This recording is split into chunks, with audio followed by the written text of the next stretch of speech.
You and your wife have written a beautiful book called Resurrecting Easter, and where you talk about this, the differences between uh, Eastern Orthodox depictions in artwork and iconography of the resurrection or of the Easter event for neutrality, and how that compares and contrasts with Western depictions of a more individual Easter event.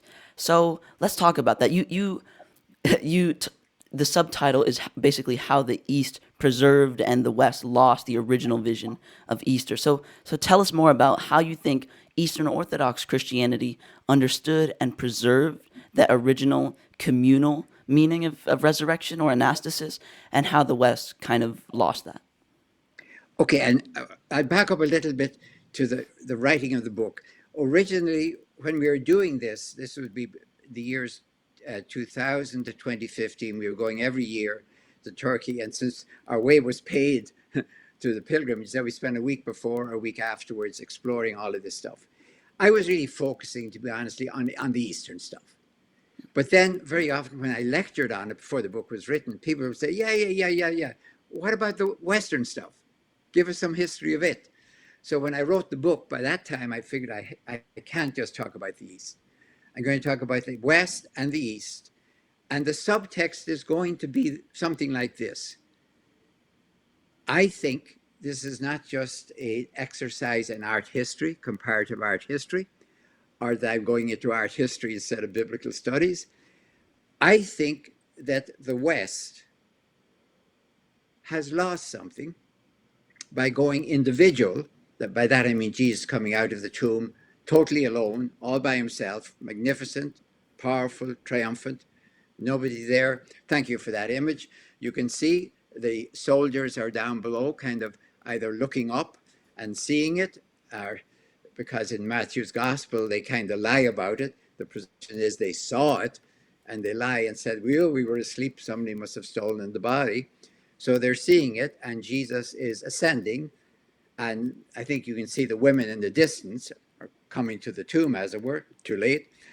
So this is the ascension. And anyone in the Greco-Roman world, I should emphasize this, not just the Jews or the Messianic Christics, anyone in the Roman world who looked at that would probably see, yeah, this is an apotheosis.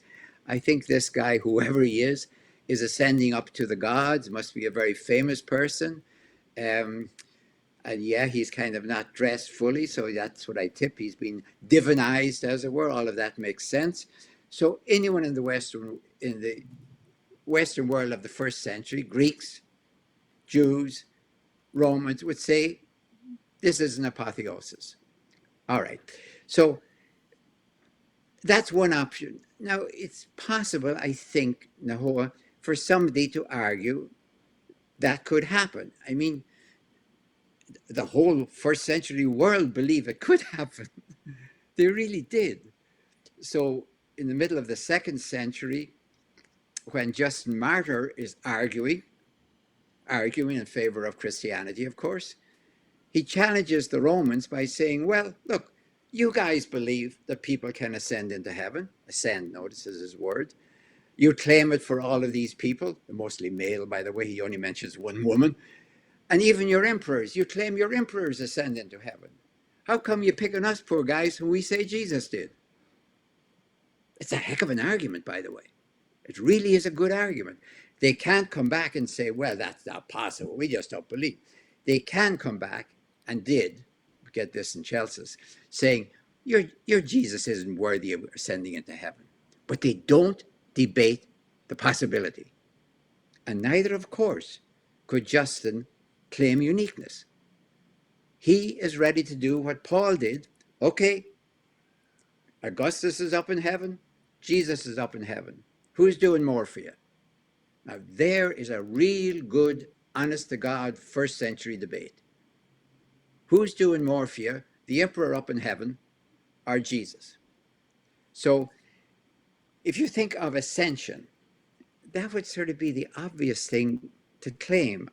And my suspicion is actually that the earliest interpretation, watch my language, interpretation of Easter, using neutral language again, or what happened, was ascension, that Jesus had ascended into heaven. We'll get back maybe for the arguments for that. Now, let me turn to another interpretation of what happened. This is what we call resurrection. The Greek term is anastasis. Thank you very much for showing it.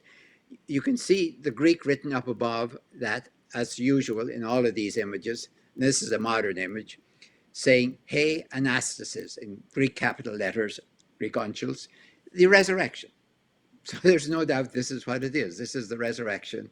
It's not Jesus just holding hands with people. Now, if you look at that image, and it's a typical image, it's probably a modern one, but the ancient ones look much the same. Jesus is resurrecting. He has a cruciform halo, as you can see. I don't think he has the wounds visible in this one, but many of them they are. The wounds are his hands and feet.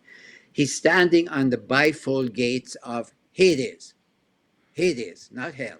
Hades, the place of the dead. Again, cruciform.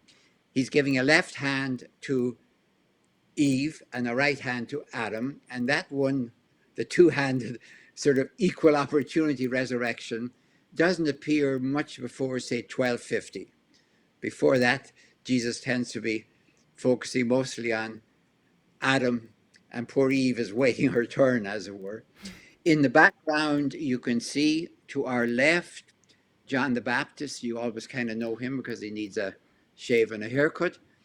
And although this is being cropped, I think, the two figures immediately to our left, viewer left of John the Baptist, would be David and Solomon. David would be crowned and bearded, Solomon crowned and unbearded. They're certainly there, though it's been cropped badly.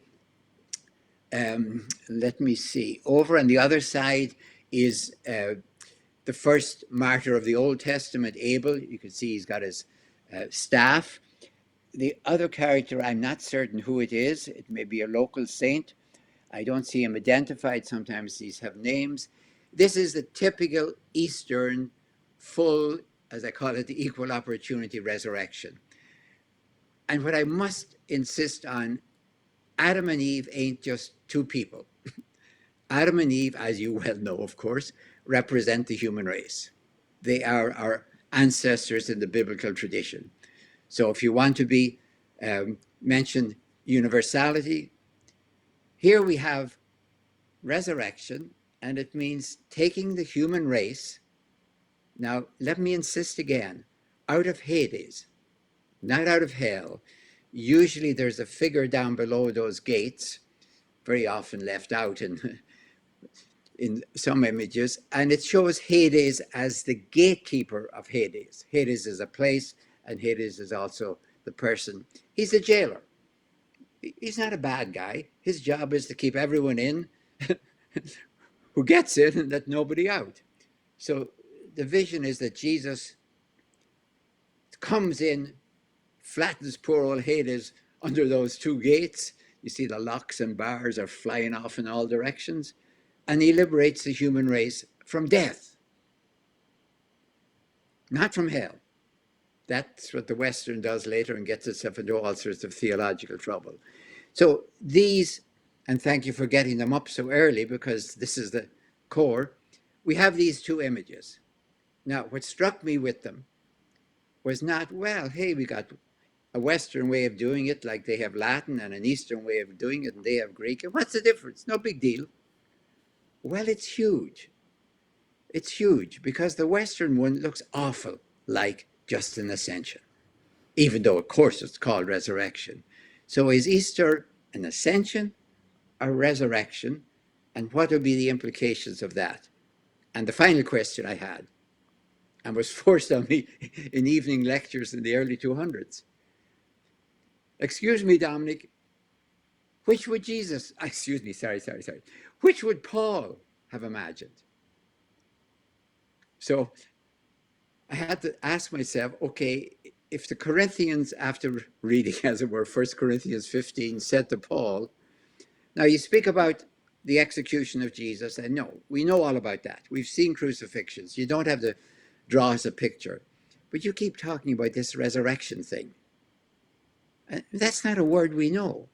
Yeah, we know ascension. We understand that. That's in our tradition. You keep using this word resurrection, anastasis. Now, could you draw us a picture, Paul? Could you kind of just see us what the heck you're talking about? You know, we have some idea about most of the things you're talking about.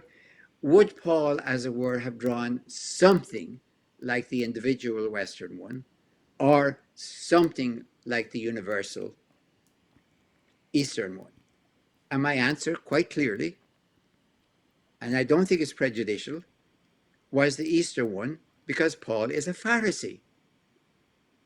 And the basic, most untraditional, let me be blunt, Pharisaic belief is the general resurrection, anastasis necron. So Paul could not imagine, couldn't even use the term resurrection just for Jesus. That would make no sense. It'd be like you or I if we use the word, say, the Senate or the House of Representatives, and we just meant one person. So I think, in other words, the Eastern is more in continuity and conformity with Paul's vision than the Western. And that's, of course, the thesis of the book. That's wonderful. Now, you mentioned what resurrection means to various people, including Paul, a Pharisee. So let's talk a little bit about that. Okay. We have kind of modern connotations of what resurrection meant, but tell us that in antiquity, in the ancient world, if someone hears resurrection, God raised Jesus from the dead, or he's been declared the Son of God by the resurrection of the dead, not from the dead, but of the, anastasis necron, Yeah. like you said, what did that mean to Jews, including Pharisees like Paul, Essenes like Yeah. the people behind the Qumran scrolls, and Sadducees like the people Jesus is debating sometimes? What did that mean to Gentiles, especially, of course, Romans and Yeah. Greeks, and then to the early Christian community or to an early Christian community who affirmed resurrection, who was composed of Gentiles and Jews? And Yeah. I corrected myself from the early Christian community because you said there were various ways of expressing belief in the exaltation of Jesus, and resurrection was just one of them. That's your view. But anyways, with that said, tell us what you think this That's meant to fine. people. That's fine. No, I'm not going to pick up the term. I had to pick it up myself because I was using resurrection. Um, Keep at the back of your mind, and let's tuck away that most of that first century world, if they had heard a story, let's say you heard a story about the finding of an empty tomb and visions of the person who'd been in the tomb, most people, open-minded, let me say, people are not going to say to me, that's stupid. Open-minded people would say, well, we're talking about an ascension. Whether we believe it or not, we know what's being discussed. Any Roman would know it, any Greek would know it, any Jew would know it. Put that aside now.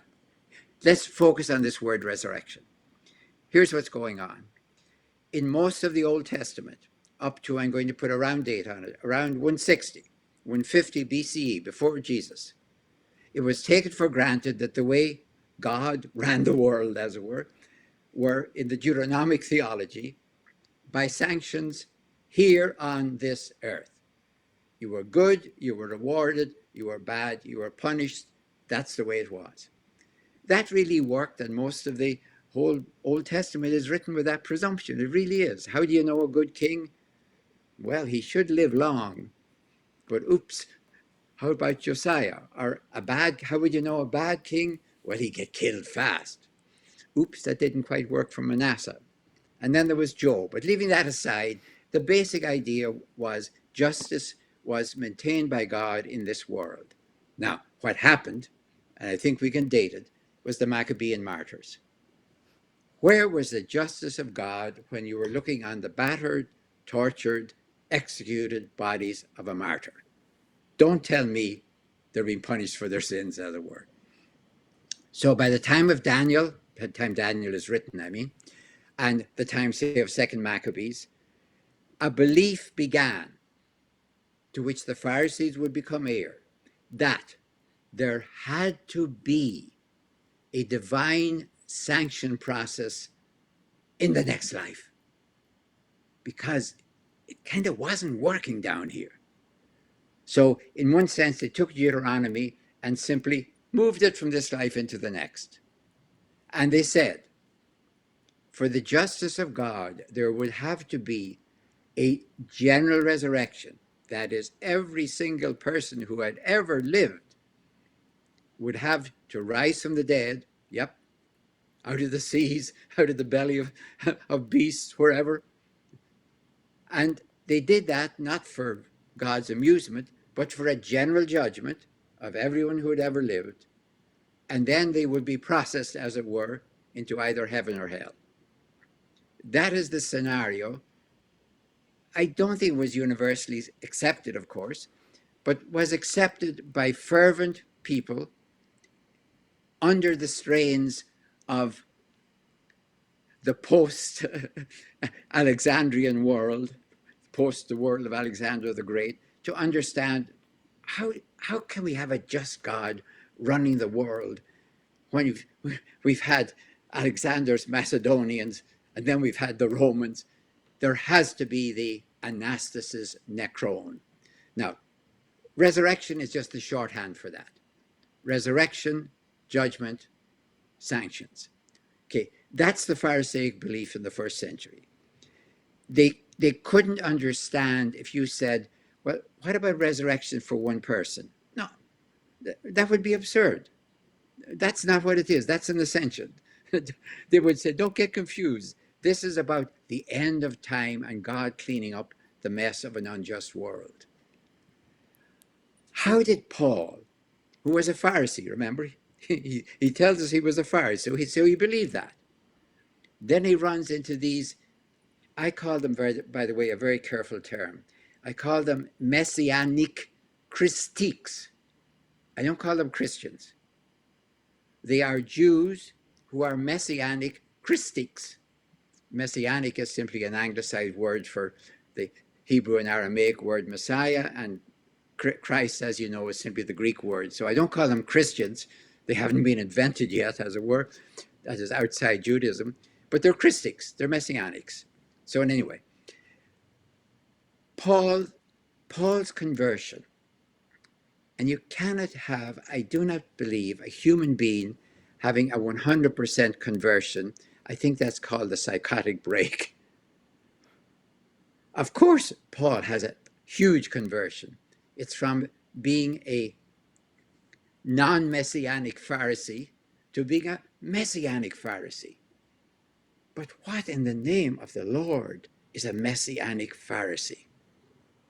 It's somebody who says, now I'm going to quote Paul, as you expect, wow, what if this general resurrection at the end of time has already begun? Wow. Well, why would it have already begun, Paul? I mean, it's at the end of time. It's a once and for all zap, boom, bang, crash, strike of lightning. Yeah. But the world, I'm saying the world, I'm not just saying the Roman Empire, the world, through the Roman Empire, has executed the Messiah, the Son of God, the Lord of glory. Do you understand, says Paul, what has happened? How can God even postpone for a minute the injustice of that?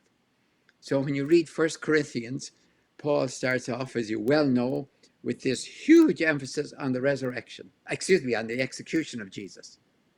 The execution of Jesus. Not just by the Roman Empire, though it is, of course, by the Roman Empire, but by the world, represented by the Roman Empire in his own time and place. And he ends it by saying that Jesus is the first fruits of those who have slept. The anastasis necron, as you know, he uses. So now we've got something that no Pharisee ever thought of, but a Messianic Pharisee has, that resurrection is, what are you saying, Paul? Is it an ongoing process like? I mean, does that mean that it's already started? with Jesus, then is heaven and hell, these are my questions, is heaven and hell going on earth right now? Is the general judgment an ongoing process? I don't think Paul ever gets to think all of that. In one way, he gets away with it by thinking it's all going to be over and consummated within his own lifetime. So he doesn't have to answer the question that you and I have to answer. Excuse me, Paul, we're 2,000 years later. How is resurrected life going for you? How's the world doing under resurrection? Is anyone heeding it? Has anything changed? Are we, if anything, worse off now than we were in the first century? And could it be that we have let Jesus drift off into heaven instead of understanding, as you, Paul, insisted, that if we're in between the first fruits and the harvest feast, let's say, then the harvest is ongoing. It's an ongoing process. Your metaphor says that. So that's the sort of stuff we really have to be asking. How do we live within Paul's metaphor of the harvest? Because there's no such thing as first fruits and then 2,000 years later. Come on, Paul. That'll work when you're thinking fast, but not for us. So that's the sort of questions that came out for me from the book. I don't know if they're fully even developed in the book. I can't tell you, to be honest, where along the last 20 years I've been clear on each step of this, because it's an ongoing process of trying to think my way through it.